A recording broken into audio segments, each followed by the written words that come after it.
Welcome to What is Truth podcast, exploring truth with T Hakanson, where we challenge propaganda and seek clarity in the current times.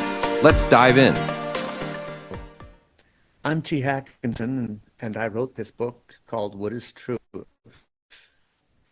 And today's podcast, my 13th podcast, deals with 1 Corinthians chapter 13, which is a chapter about love. 1 Corinthians 13, 1 through 3 says, "If I speak in the tongues of men or of angels, but do not have love, I am only a resounding gong or a clanging cymbal. If I have the gift of prophecy and can fathom all mysteries and all knowledge, and if I have a faith that can move mountains, but do not have love, I am nothing. If I give all my possessions to the poor and give over my body to hardship that I may boast, but do not have love, I gain nothing." So I can do podcasts, I can write books, I can try to foresee the future, I can acknowledge what is going on in the present, I can give vast sums of money to people and to organizations such as St. Jude Hospital and many others that I give to. But what does any of this mean if I do not have love? What does any of this mean if I don't have patience and understanding for other people?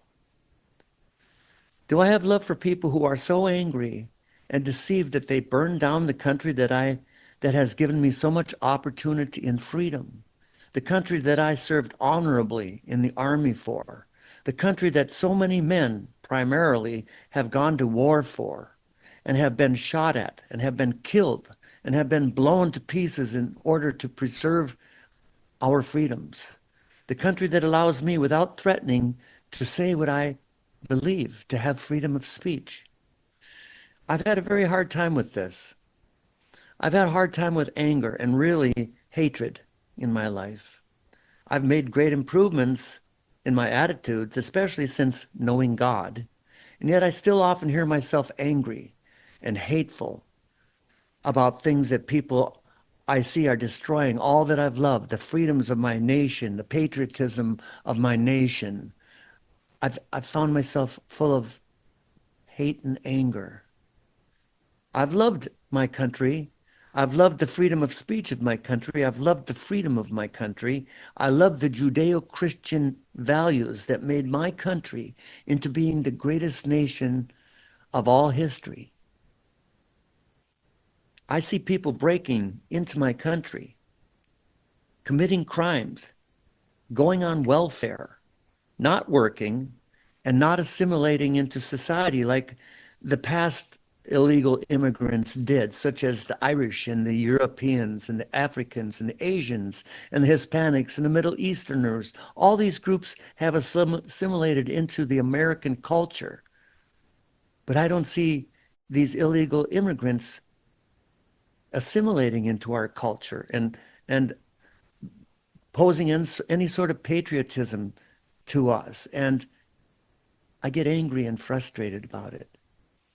And I see countries in Europe where I had spent nearly 4 years being destroyed by refugees and people who come to these countries and do not want to assimilate into those countries.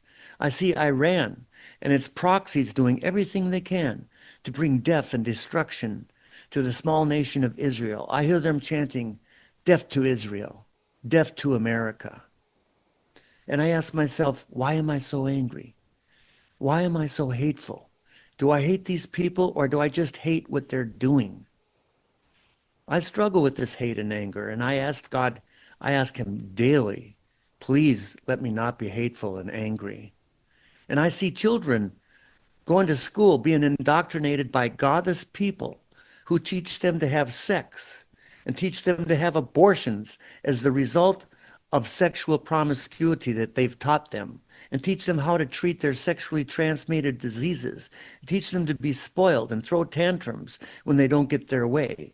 And when they grow up, they burn down the streets and burn the cars and block freeways and spit into the faces of policemen and women who are just doing their job. I see them promoting homosexuality, which my Bible says is a sin. It says this many times in the Old Testament. It's not just Paul in the New Testament that said this. I see them coming up with new things constantly where boys can be girls and girls can be boys. I hear of them cutting off the breasts of beautiful young girls. I hear of them cutting off the penises of boys who are confused by their educational indoctrination of godlessness. Then they think that they can go and be girls and compete unfairly against actual female girls who have XX chromosomes. They steal the trophies of these young women, and then they brazenly think they have the right to walk into their locker rooms and undress and watch them undress and go into their restrooms. And all these things anger me. I hear the party of the godless, the Democrats, who push all of these atrocities and who come as immigrant refugees such as Ilhan Omar from Minnesota, who fled her country of a failed nation and then comes to our country and publicly declares that the United States of America is evil. I struggle having love for these people. It's been said, hate the sin and love the sinner. And I say, does that mean that we're supposed to allow them to continue to trash our countries and our Judeo-Christian values, our freedoms of speech, our freedoms to compete fairly among our biological sexes? I've heard of one parent who has had these same sort of thoughts as me, being told by their child, we're just waiting for all you people to die. So is that what I'm supposed to do? Is that what people who think of like me are supposed to do? Are we supposed to just quit this world because we're dinosaurs now in the eyes of many of the young? Are we supposed to just be quiet while we watch all that we've ever known as being good now being bad, and all that used to be bad is now being good? Does it mean that I don't have love when I look at the destroyers of all that I've known and then not liking it? Am I not allowed to say anything against people who burn our streets down, who break into our nations, and then want to change our ways and traditions into the ways of the nations that they fled from? Am I hateful to speak out against this lawlessness and godlessness that has overrun our nations and our world? Am I supposed to love those who want to destroy our nations and our traditions from within? If someone were to break into my home, or if I came to my home and there was a squatter there that I could not remove, am I supposed to love them when they eat all my food, sleep in my bed, blast their music, and treat me with disrespect and contempt? And all this after they've broken into my home or broke into my nation and then wave their flag as they burn mine? Is it love to accept all of this godlessness that is being pushed upon us, my nation, my church, my friends, the Jews, my home? Is this what love is? To quietly fade into the night as everything that I've ever believed in is being destroyed? Is it hate to speak out against these things, or is it duty? I am confused and I'm frustrated. I have a hard time controlling my anger regarding these matters. I believe that our churches and our nations are being destroyed because of people being quiet and not standing up for what is good.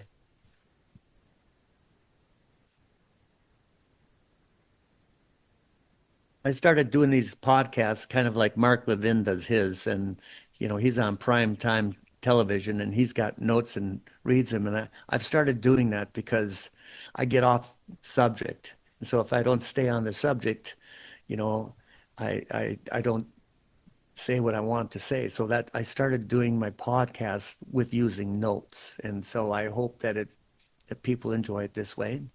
Jesus said, the meek shall inherit the earth.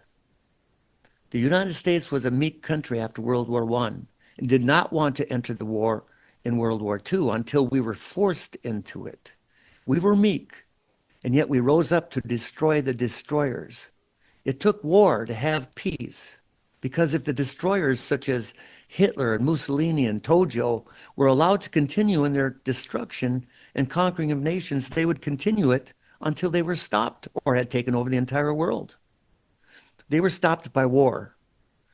The meek rose up and put a stop to the evil. They did not do it in a weak way. They did it in a strong way. So I return to the question, is it love to allow godlessness to control the world? Is it love to allow our societies to be overrun by the godless? They always seem to react judgmentally to our reactions to their crimes and their riots, their wokeness, their political correctness that they impose upon us. They do something that is an atrocity in our minds, and then when we react to it, they criticize us for our reactions. I believe that we must go ahead with our responses to their lawlessness. We must stand up for truth in our nation's traditions. Our cause is just. Their causes are from doctrines of demons. The Democrats are the party of death. They are not for peaceful protests and law and order. They are for riots. They are for every abortion possible. They're for allowing murderers, rapists, and countries such as Iran who chant death to America and death to Israel. They want to support these people. They don't oppose them. They would allow a country who attacks and pledges death to all that is good and free to gain nuclear weapons. Many have chosen to oppose a very good man, Donald Trump. Whatever he's for, they're against. He stopped a war between two nuclear powers, Pakistan and India. They only criticize when he should be awarded the Nobel Peace Prize. If Trump could bring about the cure for all cancers, they would criticize him. Trump could go to war with the devil himself. They would criticize him. Of course, many of the criticizers belong to the devil himself. Jesus said in John 8:45 through 47, "Yet because I tell you the truth, you do not believe me. Can any of you prove me guilty of sin? If I am telling the truth, why don't you believe me? Whoever belongs to God hears what God says. The reason you do not hear is that you do not belong to God." If I heard someone say that to me, I would be scared to death when I went to the judgment. I'd hate to be standing in their shoes. My anger still comes out, doesn't it? This message of truth must be conveyed in love somehow.